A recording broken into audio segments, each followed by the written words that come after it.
So this past weekend, I got to sit down with my coach, Tyler Woodward.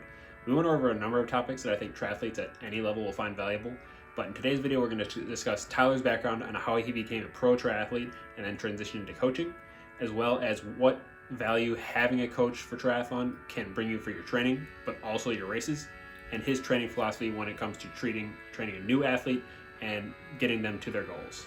All right, I'm here with my coach, Tyler Woodward.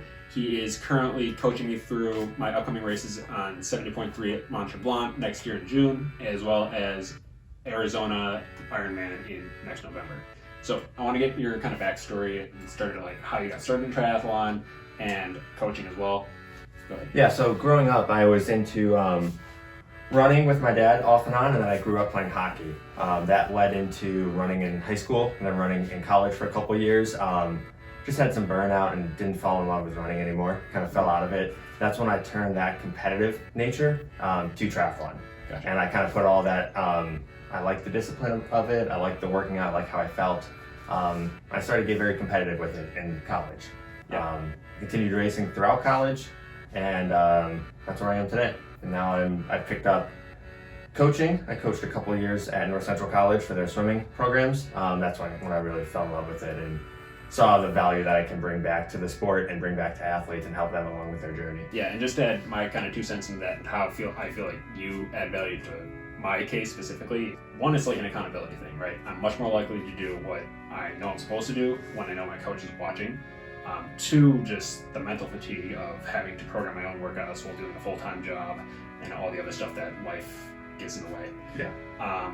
3 would be you have actually walked the walk of this thing. So the longest race I've ever done is just an Olympic distance, not an Ironman, but a triathlon.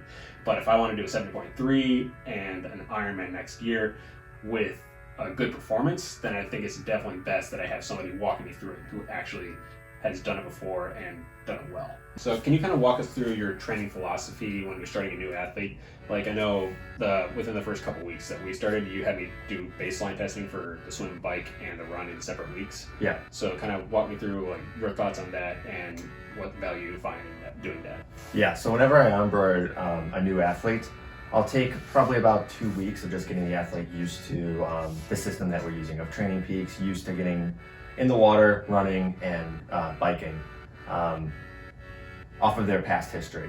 Now from there, we will get into those performance baseline tests. So we'll do a critical swim speed test, then we'll do a threshold test on the bike, and then we'll do a running time trial test. This will get us your training zones and then your metrics so we can actually train properly. Mm-hmm. Without that, we're kind of just going off of perceived effort, which isn't a bad way to train, but there's only so much value given with that system. Right. It's definitely good to have multiple metrics to know Yeah. that you're doing the right thing at the right time. Yeah. And I mean, granted, just from having you train me because we started those tests a couple weeks in, having the structure that you provided, I was honestly able to get the best run I've ever had, or within the last 10 years at least, from during my track days, within 6 weeks of working with you. So that was really awesome. Yeah, so that was awesome to have. It's always good to sprinkle in those kind of wins to keep the athlete motivated as well. It's a hard process, and we don't just want to be training nonstop, just constantly beating down, without getting some kind of reward out of that. So when you can have those little rewards, like even as big as best run performance, like PRs, or just as small as feeling good on the bike and able to hold bike position, or accomplishing different drills. That's something they couldn't do the first week of practice, and now week 5 they're able to do this drill properly. Yeah. Sprinkling little wins just keeps the athlete motivated.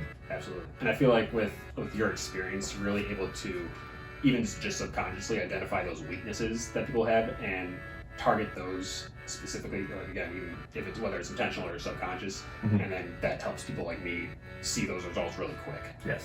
Yeah. So I hope you guys found some of that info insightful in terms of what value a triathlon coach can bring to you as a triathlete. If you want to learn more about Tyler or even are interested in being coached by him, I'll link his social accounts down below and how you can reach out to him. If you're interested in more videos on triathlon performance, how to prevent or get rid of injury, then you can subscribe and like this content. My name is Connor Ganser. I'm a physical therapist and also a triathlete. Have a good one, guys. See you later.